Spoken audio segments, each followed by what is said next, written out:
hasta que no quede duda en mí. Y levanto un aleluya. Mi arma es una canción. Y levanto un aleluya. Y el cielo peleará por mí. Yeah. Yo cantaré en la tempestad, fuerte y más fuerte, mi alabanza se oirá. De las cenizas la fe surgirá, la muerte es vencida, el Rey vivo está.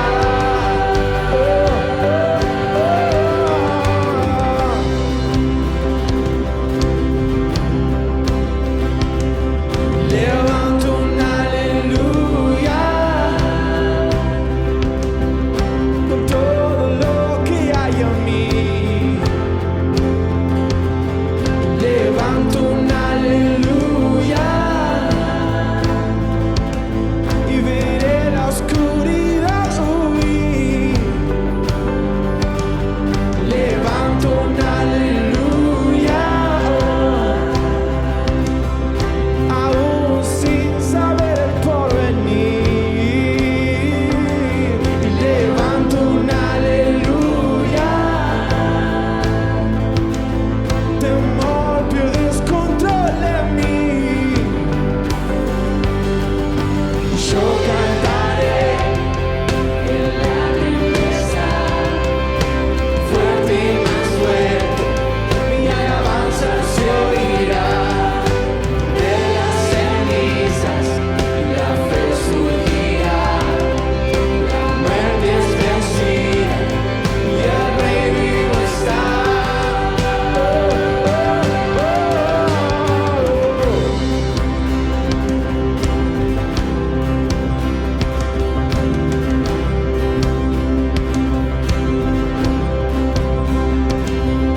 Y cantaré más fuerte, y cantaré más fuerte, y cantaré más fuerte. Yo cantaré más fuerte, yo cantaré más fuerte, yo cantaré más fuerte, yo cantaré más fuerte, yo cantaré más fuerte. Oh, y cantaré más fuerte. Con el enemigo frente a mí.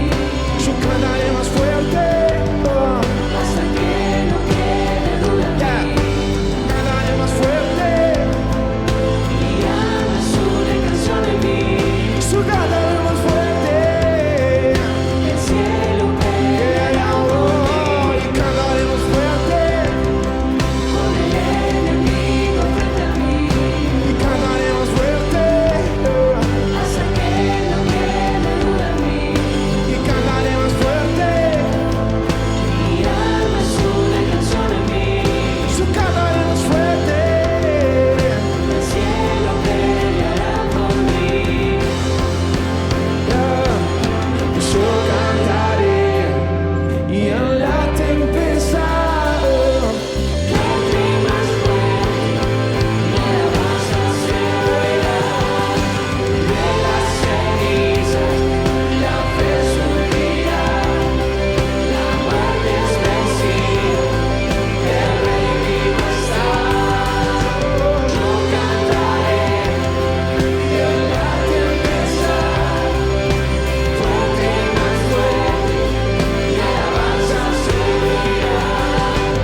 Los invito a tomar sus lugares, por favor.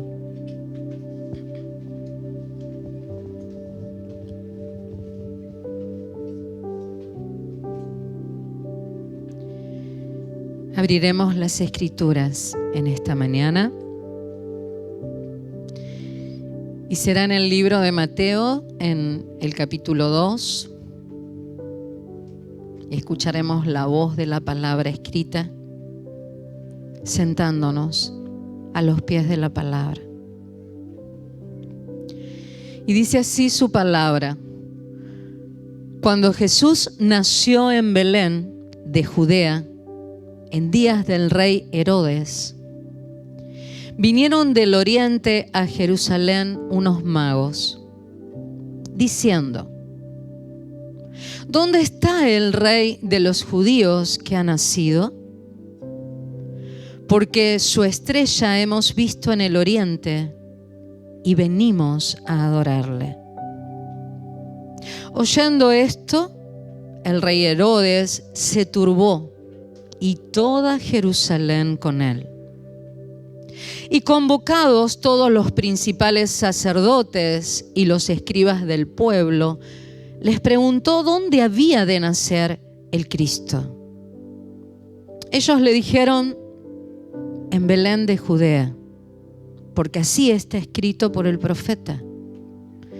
Y tú, Belén de la tierra de Judá, no eres la más pequeña entre los príncipes de Judá, porque de ti saldrá un guiador que apacentará a mi pueblo Israel. Entonces Herodes, llamando en secreto a los magos, indagó de ellos diligentemente el tiempo de la aparición de la estrella. Y enviándolos a Belén, dijo: id allá y averiguad con diligencia acerca del niño.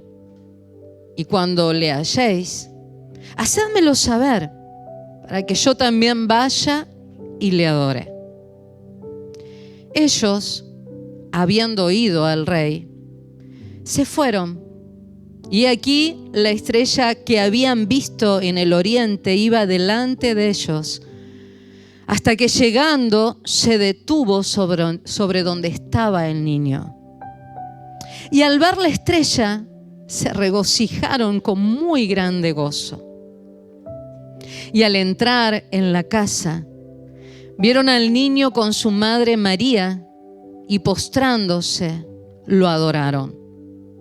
Y abriendo sus tesoros le ofrecieron presentes: oro, incienso y mirra.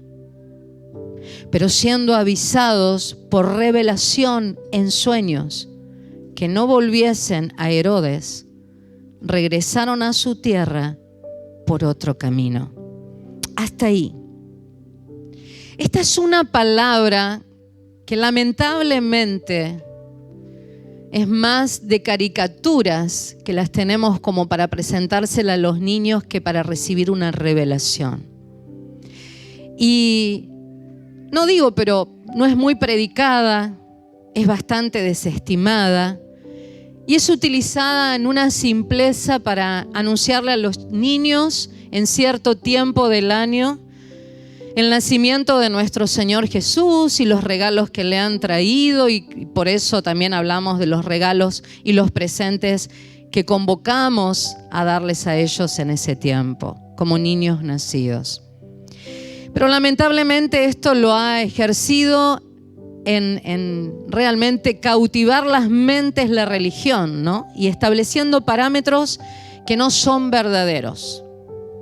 Cuando uno lee la palabra y no se deja influenciar por esos parámetros o medidas o prototipos que nos hicieron creer, podemos descubrir que, como toda palabra viva que está en la Biblia, tiene una revelación para nuestras vidas. Y descubrir también las mentiras que nos hicieron creer, como que eran personas 3, y no dice que eran 3. Lo que pasa es que como eran 3 regalos, tomaron como que era uno de cada uno. También nos hicieron creer de que tenían nombres y aquí no hay nombres. Nos hicieron creer de que tenían distintos tipos de pieles Y acá no dice nada de eso. Hasta nos hicieron creer de que lo fueron a ver al pesebre y lo fueron a ver a su casa. Pero cuando lo leemos, estoy casi segura, como me ha pasado a mí, creo que le ha pasado a ustedes, seguimos leyendo con los mismos patrones y creyendo las mismas cosas que nos hicieron creer. Pero eso es la religión. Transformar, perturbar, cubrir y no revelar. Lo primero que dice este versículo es que el Señor Jesús nació en Belén de Judea. Y Belén, su significado es casa de pan. O sea, Jesús, la palabra viva, el maná, el pan, como dijo él, que vino del cielo, tenía que nacer sí o sí en una casa de pan, en una panadería. Porque él representaba el alimento del hambre que el mundo tenía. También a veces nos choca el poder leer de que eran magos estas personas que vinieron de otro lugar, que no era Israel, que no era Jerusalén, que no eran hebreos, y los llaman magos. Y esa palabra nos choca porque encima dice que estaban viendo las estrellas y que era algo como algo astrológico, y nos genera una cosa diciendo, qué confusión, ¿qué es lo que hay acá? Tenemos que comprender que la historia nos habla de que el nombre de magos viene del mundo persa antiguo, en el cual en el griego cuando fue traducido es la palabra sabios. Eran personas que tenían sabiduría. Y la historia cree, desde el lugar que más o menos venían, eran personas de Babilonia, y podemos más o menos coincidir en este relato porque los babilonios se guiaban mucho por las constelaciones, estudiaban mucho el universo, pero la misma palabra dice que el Señor se muestra en su creación y que en las cosas visibles vamos a ver las cosas invisibles y que Él se iba a revelar a través de la creación, y el universo es su creación. Lo que pasa es que está tan contaminado por la astrología que nos genera como un rechazo. Y no pudiendo entender cómo estas personas Dios les permitió ver lo que la religiosidad no podía ver. Porque ellos buscaban de Dios. Y también me cabe pensar de que podían ser babilonios porque, como leímos las otras veces en Daniel, ellos acostumbraban a recibir revelaciones por sueños, porque la revelación que recibió Nabucodonosor era una revelación de parte de Dios hasta nuestros días, a través del sueño. Es como que sus corazones estaban dispuestos a escuchar a Dios, a ese Dios que no conocían, a través de los sueños en revelación. Y eran de estudiar las constelaciones. O sea, cabe pensar un poco como piensa la historia de que podían ser babilonios. La cosa está en que no eran hebreos, en que no eran judíos.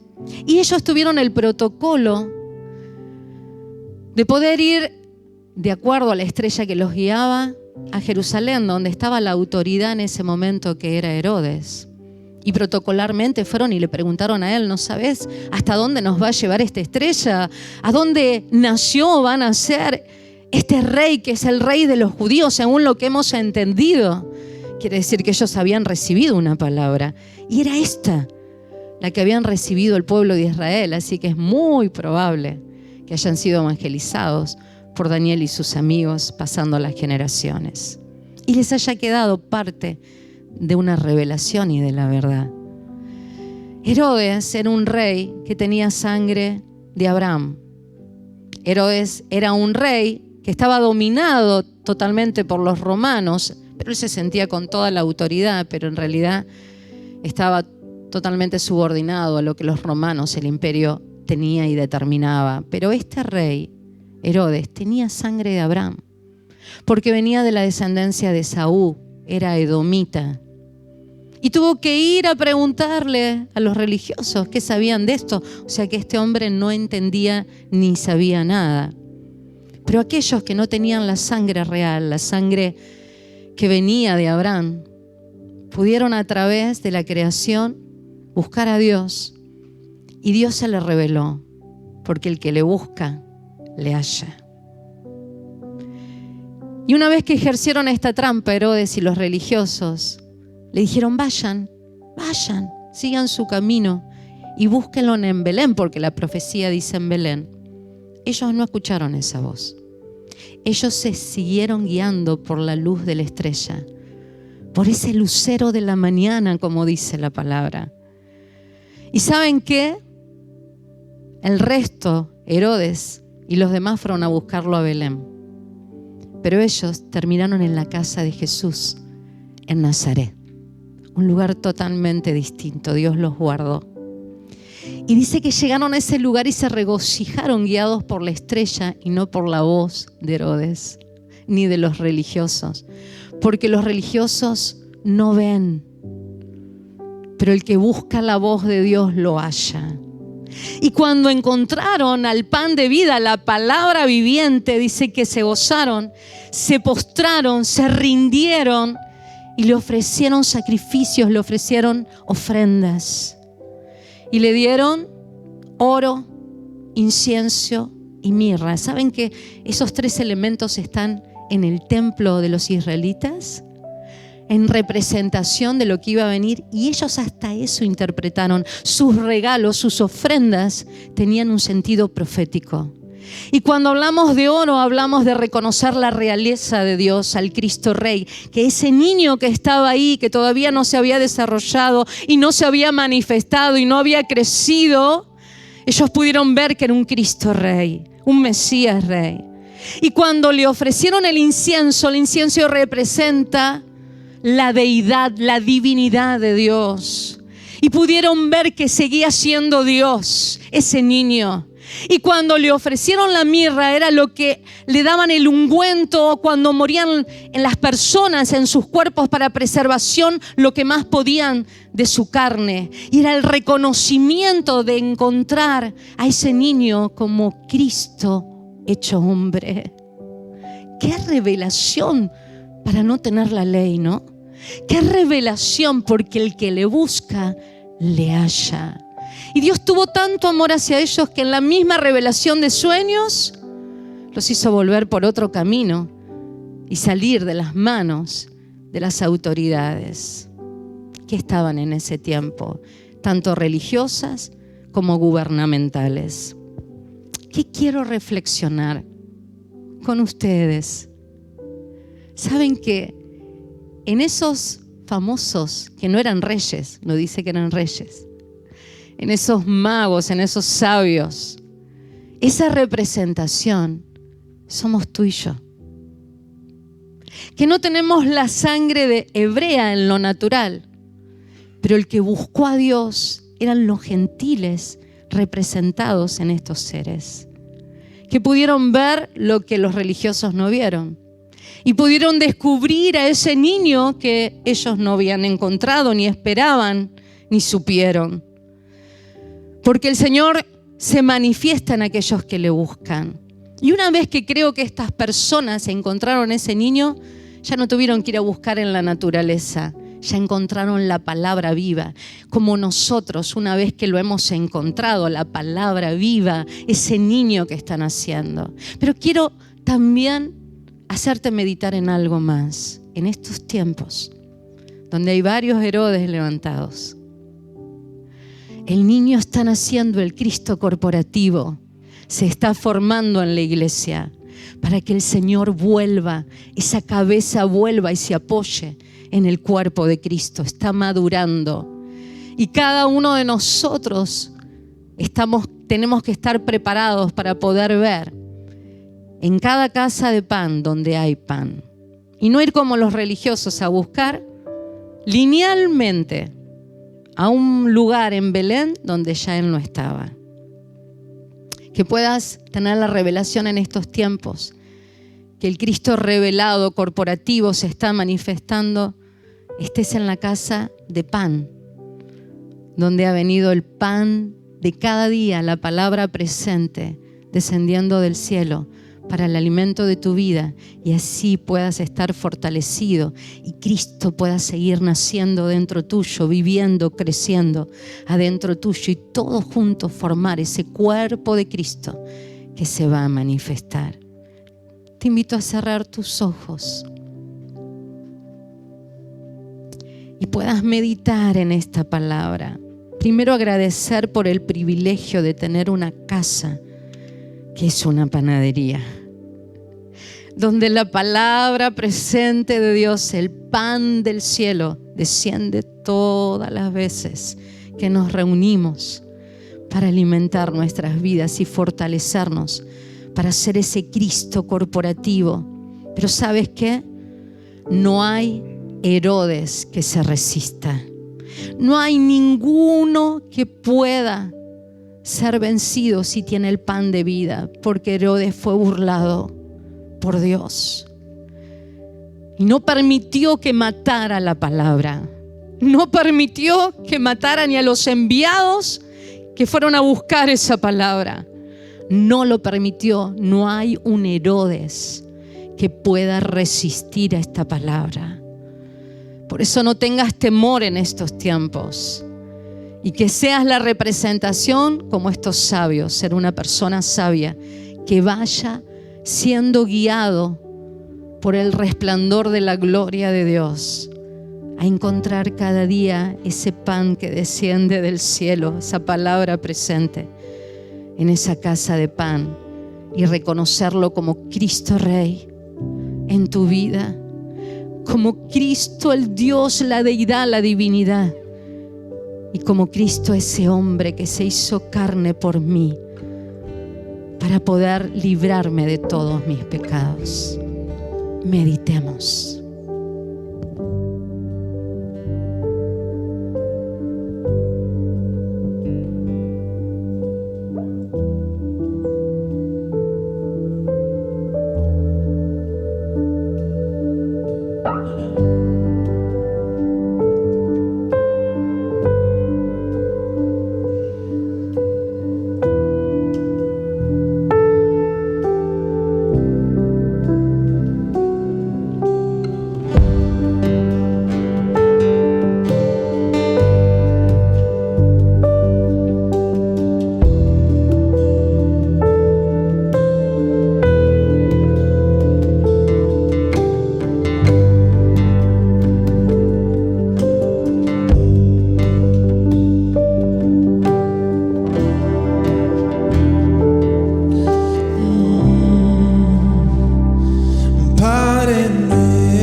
Vamos a compartir en esta hora. El día jueves yo les estaba hablando acerca de la inacción, o también utilizaba la expresión de mala praxis.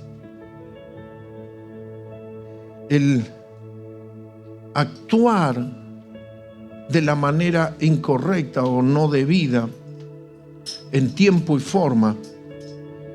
Y es muy común que las personas a veces se tornen estáticas y no actúen, no pongan a funcionar las cosas. Es como que se chocan con el problema y no enfrentan, o tal vez no previenen, o no se preparan, o no prevén esa situación. Yo quiero un poquito seguir con algunos de esos temas. Y este es uno de los puntos. El miedo, si nosotros permitimos y le damos lugar al temor, el miedo puede poner en fuga tu destino. Hay un destino, hay un futuro, hay un plan, hay un diseño glorioso de parte de Dios para ti y para mí. Poderoso. Pero el miedo, o sea, lo mismo que hablaba en sintonía con lo que hablaba el jueves, la inacción, el miedo por no quiero hacer nada, o la mala praxis, puede poner en fuga tu destino. Y usted tiene que saber, dígale a alguien, los propósitos de Dios te están esperando. Hay veces, hay cosas que nosotros las repetimos, pero no, como decía mi esposa, ¿no? Hablando acerca de la visitación de los sabios al Señor Jesús, es como que en la cabeza tenemos una referencia, ¿no? Los que fueron a ver a Jesús al pesebre fueron los pastores que estaban en las vigilias. Los sabios lo fueron a ver a su casa, ya tenía días el niño de nacido. Pero muchas veces se nos hacen imágenes en la cabeza y cuesta a veces comenzar a romper o a quebrar con ese patrón porque estructuralmente ya está posicionado en esa forma o en esa estructura de pensamiento. Y es hermoso cuando Sam Soleil dice que Dios conoce el final desde el principio. Y esa frase no es una frase sencilla, sino que deberíamos comprender bien claro lo que estamos diciendo con eso y lo profundo que es que Dios conoce el final desde el principio. Y cuando hablamos de destino o propósito, hay veces lo llevamos a la cultura humana que dice, bueno, la pegó, tuvo a la suerte, a obra de la casualidad. Y en Dios las cosas tienen un plan, un propósito y una ejecución de las cosas. No son casualidades. Nosotros, usted y yo, somos hijos del Dios de los cielos. Pertenecemos a la familia del Dios de los cielos. Así que no es obra de la casualidad. Por eso es fundamental que cuando uno es hijo de Dios, nace de nuevo, porta la nueva naturaleza, te conectás al destino que Dios tenía preparado desde el principio para usted y para mí. Lo otro que puede surgir es predestinación. Esto no es ni predestinación. Ya estaba destinado, ni suerte, no. Es que en Cristo Dios preparó cosas y nosotros al unirnos a Cristo y como hijos de Dios nos conectamos a ese destino. Así que con ese entendimiento tenemos que comprender esto que estoy diciendo. El miedo te puede hacer perder esos propósitos y ese destino glorioso en Dios. Entonces la función, lo que tenemos que hacer es vaciarnos de todo temor, es quitar de nuestra vida todo temor. El otro día escuchaba expresiones, un locutor en la radio decía expresiones antiguas que tenían nuestros padres que parece como que ya te hablaban para el problema, ¿no? Dice que cuando uno salía a la calle, hay veces tu papá o tu mamá te decía, ¿estás bañado? A ver si te pasa un accidente. Como que ya te pronosticaban el accidente y estaban interesados en si estabas bañado o tenías calzoncillo o camiseta limpia o no te pusiste la rota, ¿no? Por si te atropelló un colectivo, por lo menos. ¿Quién se va a fijar si te atropelló un colectivo, si tenés calzoncillo roto o no, ¿no es cierto? Pero era la manera como te decían, cuidado esto. Me acuerdo, yo hay veces cuento historias que cuando viajamos una vez con mi hermano, que son las veces, mi mamá ante eso parecía que nos purificaba, ¿no? El día anterior nos despiojaba, ¿no? Teníamos piojo todo y nos bañaban, nos ponía, se nos formaban granos de andar en la tierra y se nos infectaban, así que nos hacía toda una curación 3 días antes. Nos compraba un pantalón Far West que se usaba en ese momento, la marca era así, Far West. Me miran como viejo, me revienta así. Y me está filmando todavía para eso. Y todo, no podíamos subir al colectivo sin habernos cortado el pelo, bañado y cambiado y todo así. Parecía como que ir al colectivo, parece como que te hacían un análisis. ¿Usted se bañó? ¿Te perfumó? Nunca nadie se preguntó eso. Al contrario, cuando viajaba en colectivo, los olores que se sienten arriba del colectivo. Aleluya. Bueno, me estoy yendo del tema.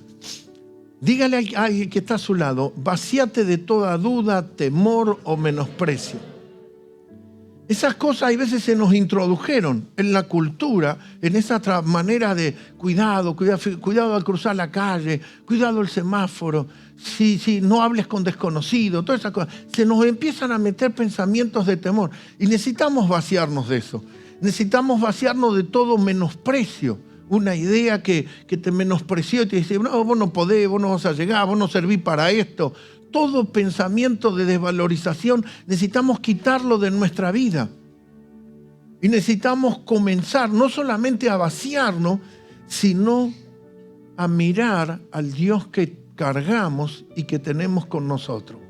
Y permitirle al Espíritu de Dios actuar.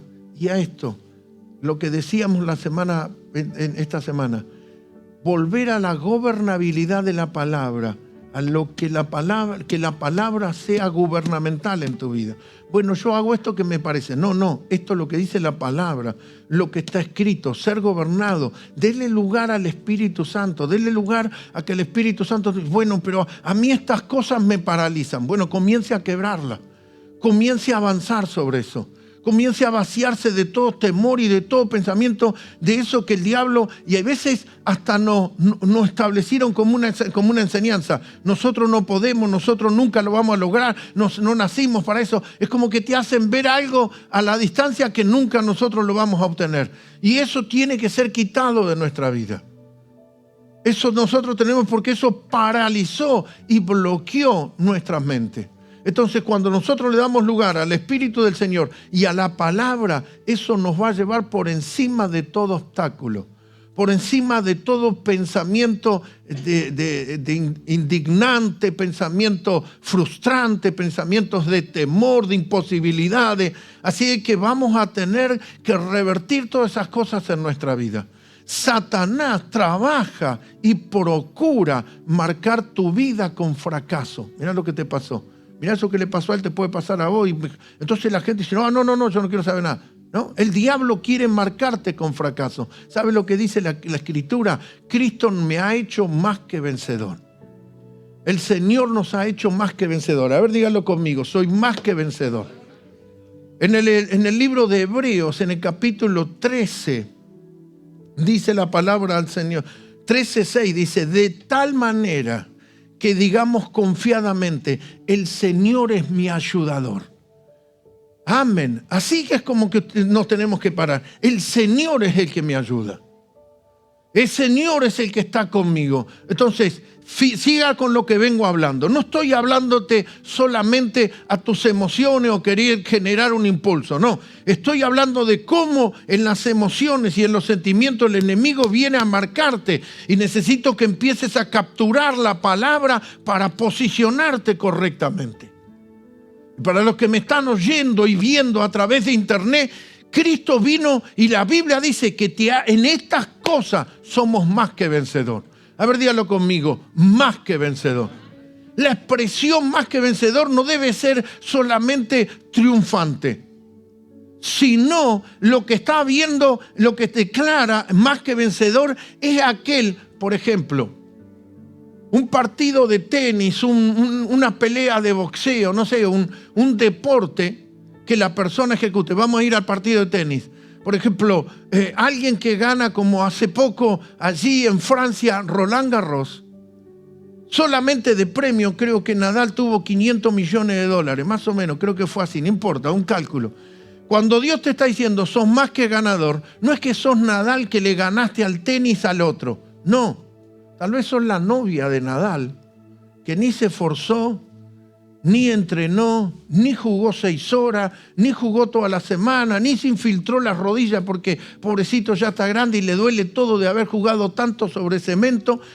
No hiciste nada, sos la novia que gana los 500 millones y te dice, andá y gastalo, corazón. Ese es usted y soy yo. Más que vencedor. Se me quedaron duros. ¿Será así? Así, ese es más que vencedor. No sos el que ganaste, más que eso. O tal vez corrió en la Fórmula 1 y ganó otros millones y usted es ese hijo que el papá viene y te dice, bueno, acá está el botín de lo que ganó. Cristo fue el que fue a la cruz.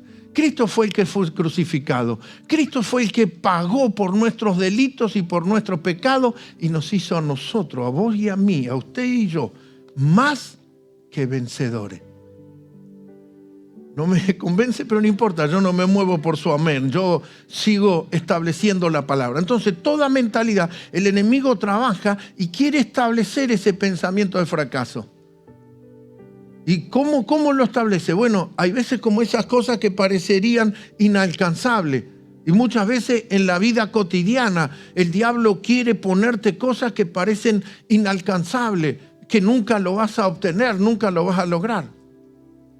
Hace unos años atrás yo me encontré con un pastor que manejaba el inglés, él era puertorriqueño y manejaba y hablaba el inglés de la mejor manera. Pero cuando era chico, la maestra le puso una nota, le puso congratulations. Claro, él leyó así, congratulations, se creyó que le estaba felicitando por la nota, pero dijo, felicitaciones, sos el peor del grado en inglés. Y la maestra dice, ¿de qué estás contento? Y él dijo, no, como me puso congratulations, dice, no, pero te estoy felicitando de que sos el peor en inglés, nunca vas a hablar inglés. Y eso lo marcó. Hay cosas que el diablo viene y quiere venirte con un sello, con una marca. Como eso cuando el ganado se le pone en fuego el hierro y se le sella en la piel del ganado, el diablo quiere sellarte. Pero ahora el que te está sellando es el Espíritu Santo. Somos sellados con el espíritu de la promesa. Somos sellados como nueva criatura. Así que tenemos que comenzar a conectarnos, no solamente al propósito, sino a la naturaleza en la cual nosotros estamos como hijos de Dios. Vayamos al libro de Gálatas, capítulo 4. Galacia es una ciudad, pero también representa la iglesia en esa ciudad. Y el apóstol le escribe esta carta, 26. Voy a leer del versículo 26 en adelante, 4. Dice, mas Jerusalén de arriba, la cual es madre de todos nosotros, es libre. ¿Cuál Jerusalén? A ver, dígalo, la de arriba. Epa, el que estuvo con COVID fui yo, no usted. A ver, dígalo, Jerusalén la de arriba. ¿Cuál? ¿De cuál Jerusalén se refiere? Bueno, si te dice la de arriba, porque hay otra abajo. La de abajo es la que está allá en Medio Oriente, que es la capital de Israel, Jerusalén. Y te está diciendo la de arriba. ¿Y qué te dice? La cual es madre. Fíjese que hay una transición tipológica. Primero dice que es una ciudad y después dice que es como una mujer que dio a luz a nosotros. Pero ¿qué dice Pablo? Nosotros somos de la de arriba. A ver, dígalo conmigo. Somos de la de arriba.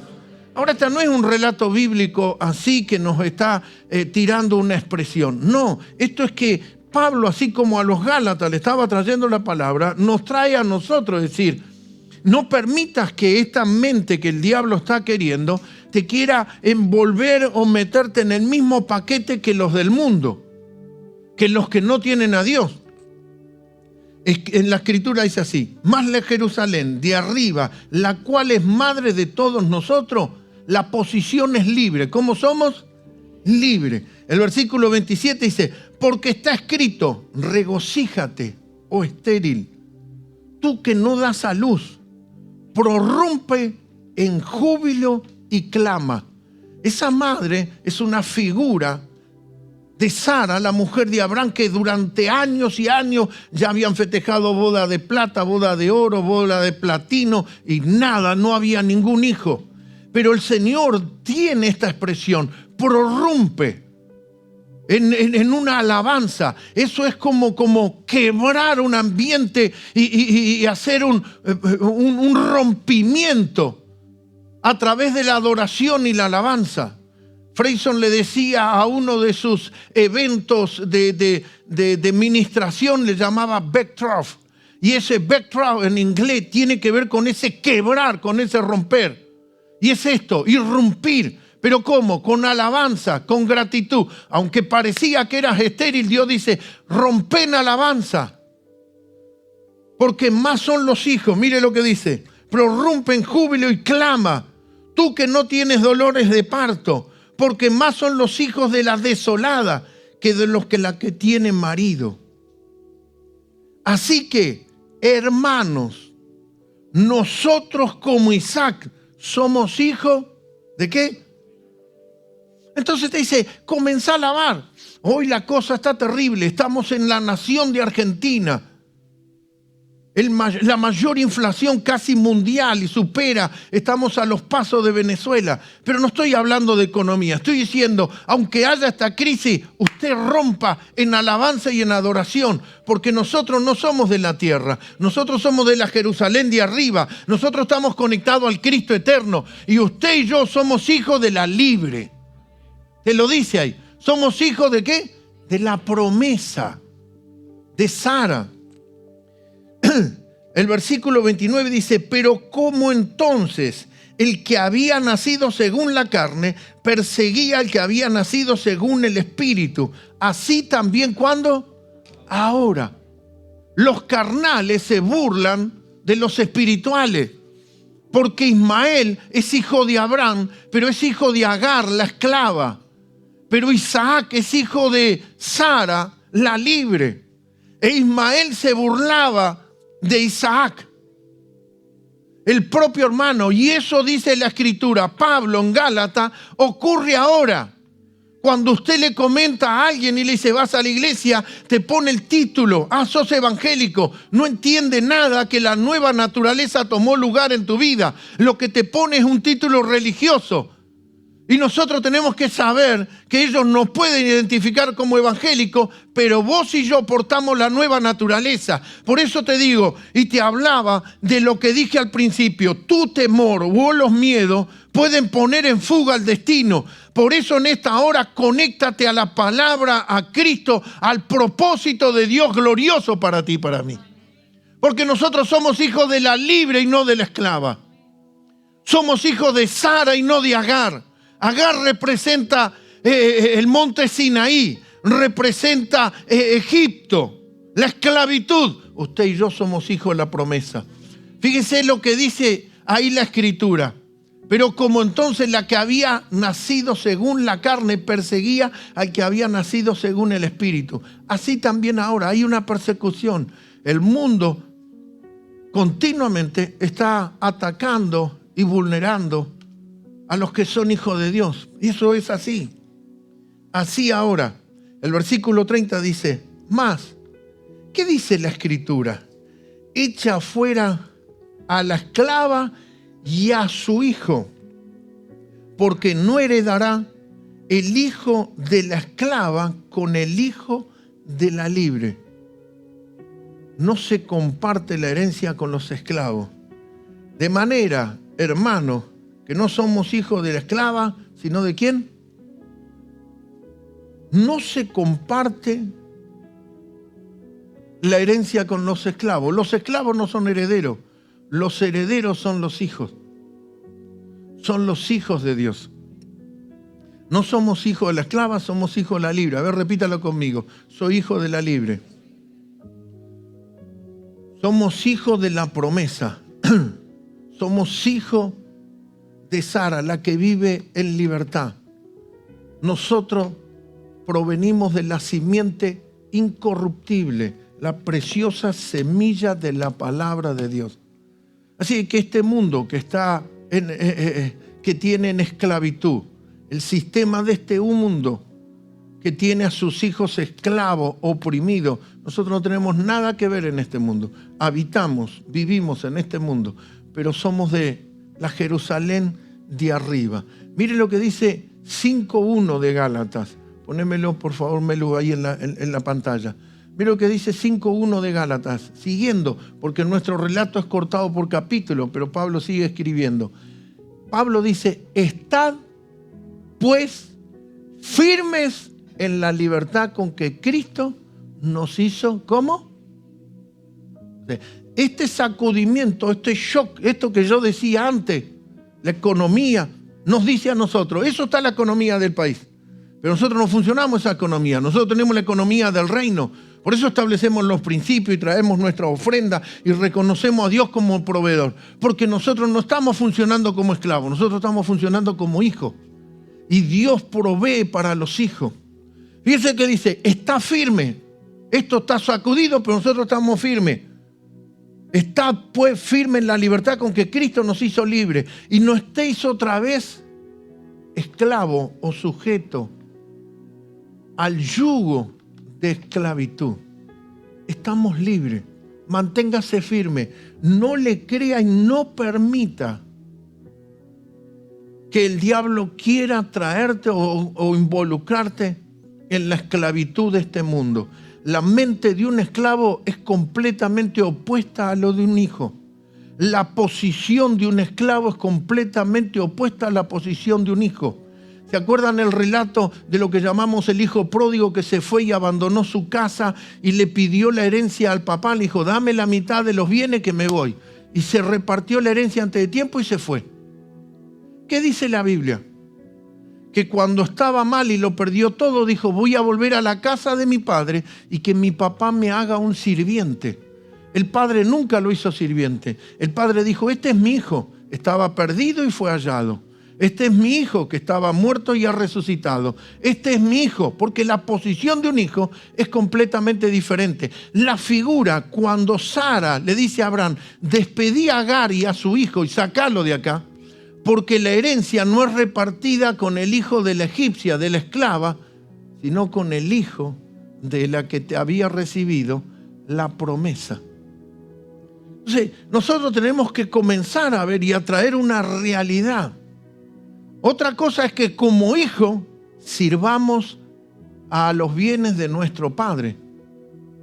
Sirvamos a los propósitos eternos de nuestro Padre. Entonces es un hijo que actúa y funciona sirviendo, pero su posición no es de sirviente, su posición es de hijo. El sirviente obedece lo que el amo le pide. Él escucha la demanda y actúa en línea a la demanda. Un hijo sabe y conoce el corazón de su padre.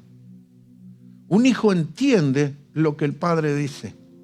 Por eso Jesús dijo, no hago lo que se me ocurre, sino lo que mi papá me manda hacer, eso hago. Si no les gustó, bueno, es mi papá el que me mandó, no es cosa mía. Un hijo funciona y opera de esa manera.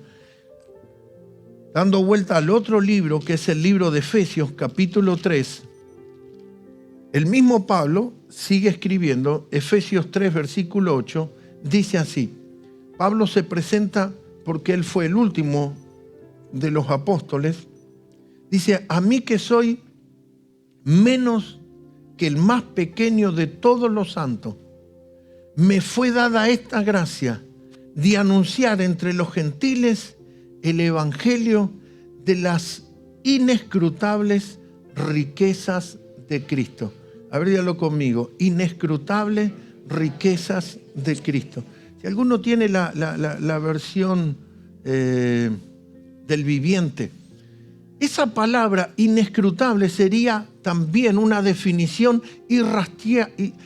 irrastreable. No hay manera. Grande, flaco. Lástima la mamá que te tocó. Mamá, qué chiquita. Dice esta versión, versículo 8. ¿Dónde?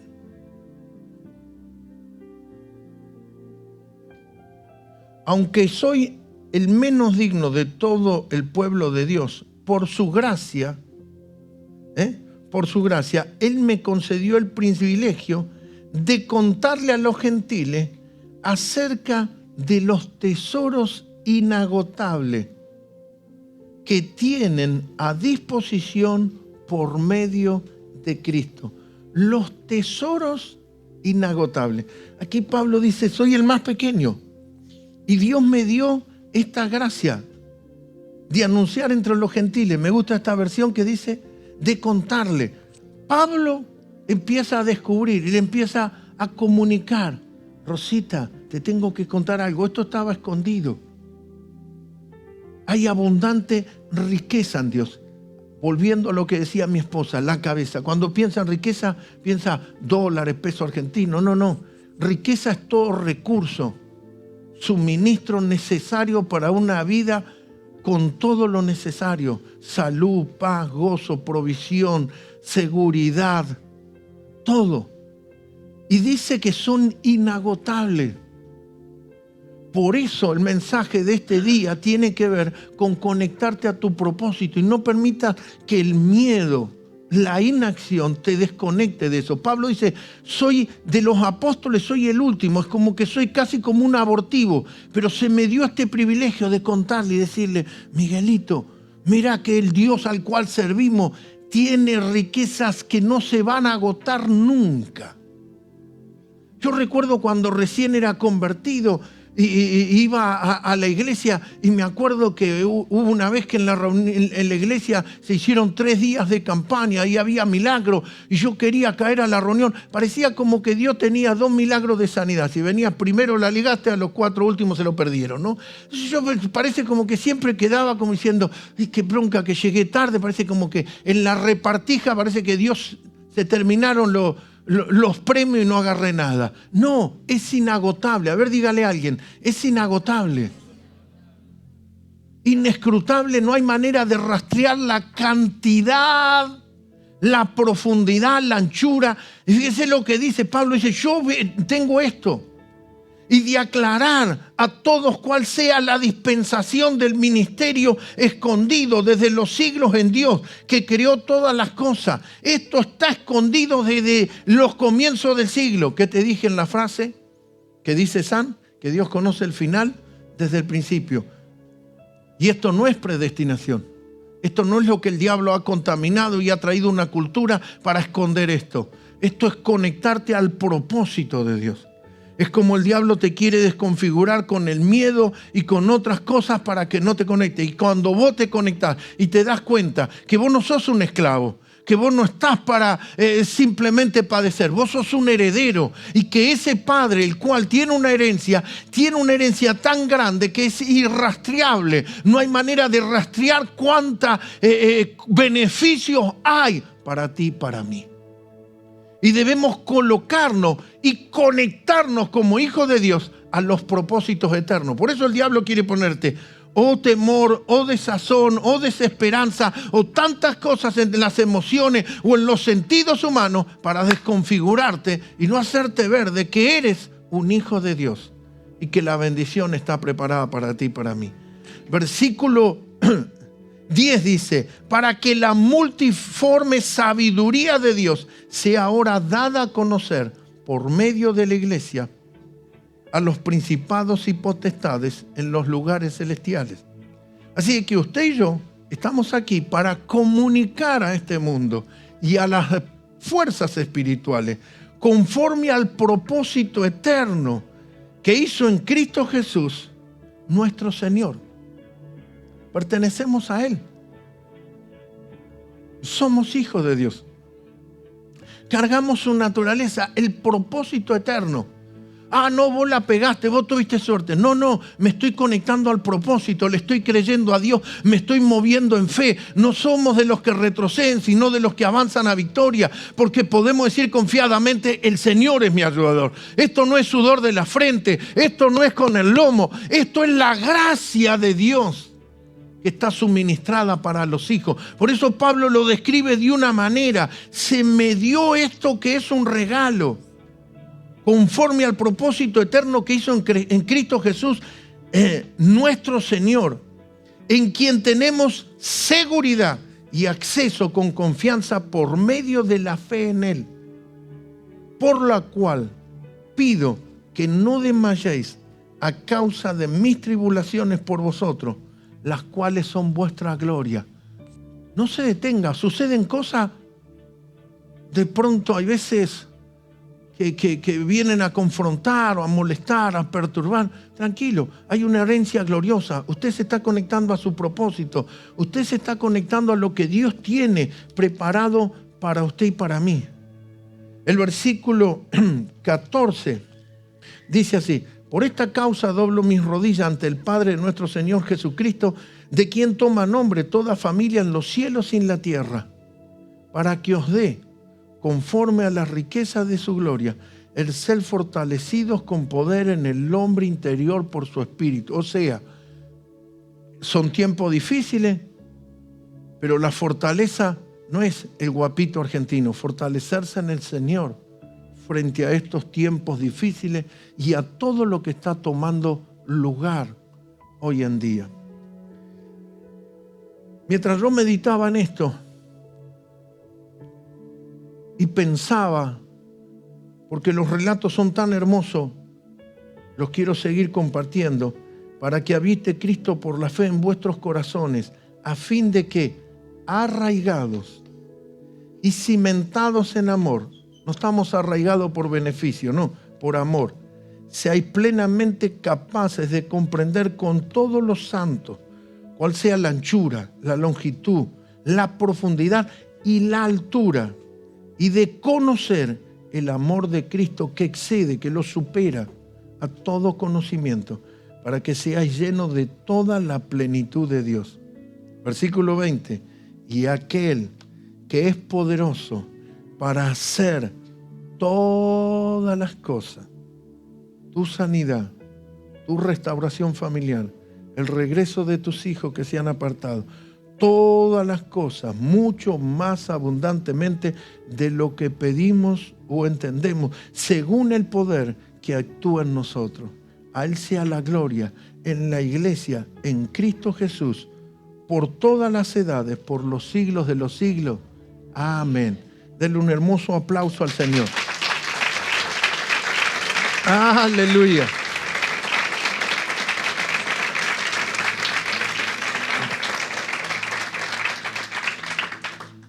La pregunta sería, si en Dios tenemos todo esto, si tenemos este Dios que tiene preparado y tiene todos los suministros, tiene todo lo necesario para nosotros. La pregunta sería, si tenemos un Dios así, tan grande y todopoderoso y autosuficiente o todo suficiente, ¿por qué el hombre recurre a otra fuente? Como dice Jeremías, me abandonaron a mí y se cavaron un pozo que no les puede proveer agua y que la pierde toda. Yo soy fuente inagotable. ¿Por qué el hombre recurre a otra fuente? Tal vez esto nos puede hablar de la ceguera humana, de la ignorancia humana, de que no estamos viendo y no estamos comprendiendo y de cómo Satanás quiere desvirtuar las cosas. Recuerde que lo que estoy hablando es conectándote a tu propósito. No sea que el temor, la inacción, la mala praxis te haga perder el destino que tienes en Dios glorioso, lo poderoso que hay en Cristo Jesús. Pero ¿por qué si este Dios así? Porque hay veces nosotros queremos actuar o operar con los sentidos humanos y la razón y los miedos. Y es el campo ideal para Satanás. Satanás ha logrado tapar o esconder todo esto del hombre. No solamente lo tapó, sino que también logró engañarlo y hacerlo errar en el camino. O sea, pecado es equivocarse el blanco. Es una vida dirigida hacia un punto completamente equivocado. Eso es pecado. Por eso nuestra vida está en Dios. Tal vez el egoísmo o la desesperación, o como muchas veces hablamos, la cultura del huérfano, de autoprovisión, la expresión dice, bueno, no sabía qué decidir y tenía que decidir, me equivoqué. Porque no tuviste a Dios primero, no tuviste en cuenta a Dios, no fuiste gobernado por el Espíritu y por la palabra, porque el diablo busca presionarte y busca llevarte a que tomes decisión y busca las circunstancias para comenzar a sacarte de tu destino y de tu propósito. La ansiedad o la desesperación o tal vez la presión a través de las circunstancias te empujaron o llevan a las personas a cometer actos de necedad. Y este es el día, este es el momento, esta es la hora para que nosotros nos conectemos y sean quitados los velos de nuestra vida al propósito eterno de Dios para tu vida. Melu, poneme Éxodo 18. Éxodo simboliza salida de una nación, del pueblo de Israel de Egipto. Es como Israel abandonó Egipto. Es como nosotros abandonamos la esclavitud del mundo, del Egipto que simboliza este mundo. 18:1 de Éxodo dice así: oyó Jetro, sacerdote de Madián, suegro de Moisés, todas las cosas que Dios había hecho con Moisés y con Israel su pueblo, y cómo Jehová había sacado a Israel de Egipto. Oyó el suegro un madianita, escucha lo que Dios hizo con su yerno, el líder Moisés, y con todos los israelitas. El mundo tiene que escuchar lo que Dios hace y está haciendo con tu vida y con esta casa. Tus amigos, tus vecinos tienen que escuchar. Si usted puede ponerse de pie en esta hermosa mañana. Recuerde que la pregunta anterior era, ¿por qué el hombre, el ser humano, sabiendo que en Dios tiene estas riquezas inescrutables, actúa en una autonomía sin Dios y sin esperanza?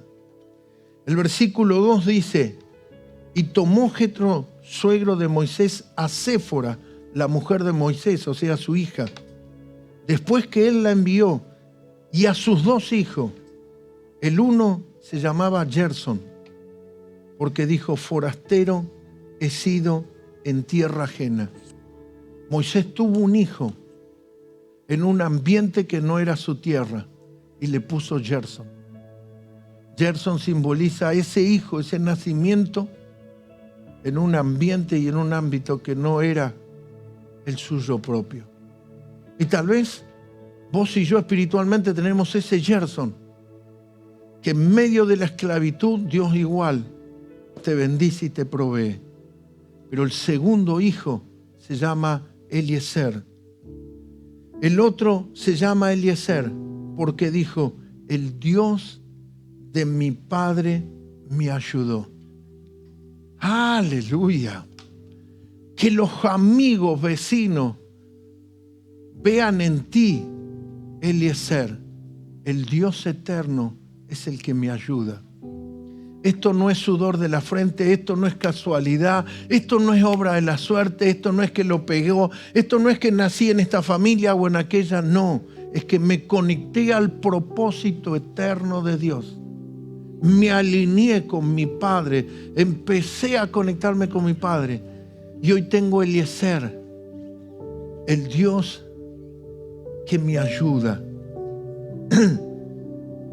Eliezer, el Dios de mi padre, me ayudó y me libró de la espada de Faraón.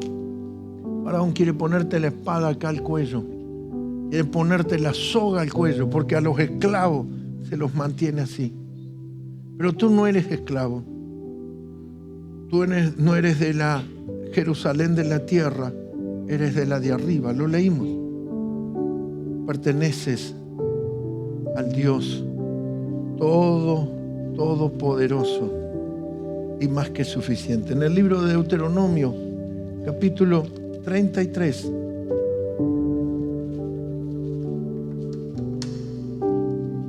Deuteronomio 33, versículo 26, dice así, no hay como el Dios de Jesurún. La traducción para Jesurún sería recto. Y Jesurún simboliza, tal vez la traducción es recto, pero tiene que ver con Israel, con Jerusalén. Quien cabalga sobre los cielos para tu ayuda y sobre las nubes con su grandeza. Usted y yo no somos rectos por buenito humano. Dios nos justificó por medio de la fe. Nos hizo justos, nos hizo Jesurún, recto. Somos el Israel espiritual.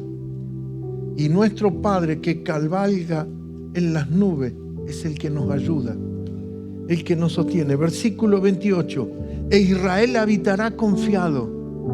La fuente de Jacob habitará sola en tierra de grano y de vino. También sus cielos destilarán rocío. No hay necesidad. Dios es tu proveedor. El Señor trae la provisión para ti. El versículo 29. Bienaventurado tú, oh Israel, ¿quién como tú, pueblo salvo por Jehová? escudo de tu socorro y espada de tu triunfo. Así que tus enemigos serán humillados y tú hollarás sobre las alturas. No hay como el Dios de Jesurum, de los rectos, de los que confían y esperan en Dios. Jetro, un sacerdote madianita, escuchó, se habla de lo que Dios hace en Israel. Los compañeros de trabajo, los del colegio, se levantan contra ti, pero van a escuchar lo que Dios está haciendo en medio de nosotros. No es sudor de la frente, no es esfuerzo humano, es Dios que te ayuda. Es el Dios de arriba que está con nosotros.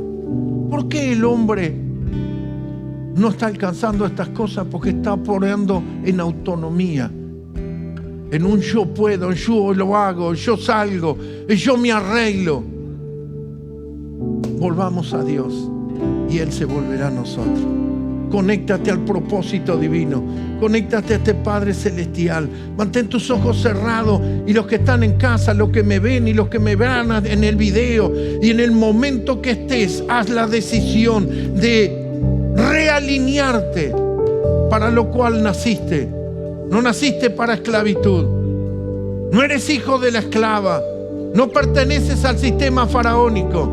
Perteneces a la descendencia del Dios de los cielos, a la descendencia gloriosa y bendita de los hijos de Dios. Aleluya. Sí, mi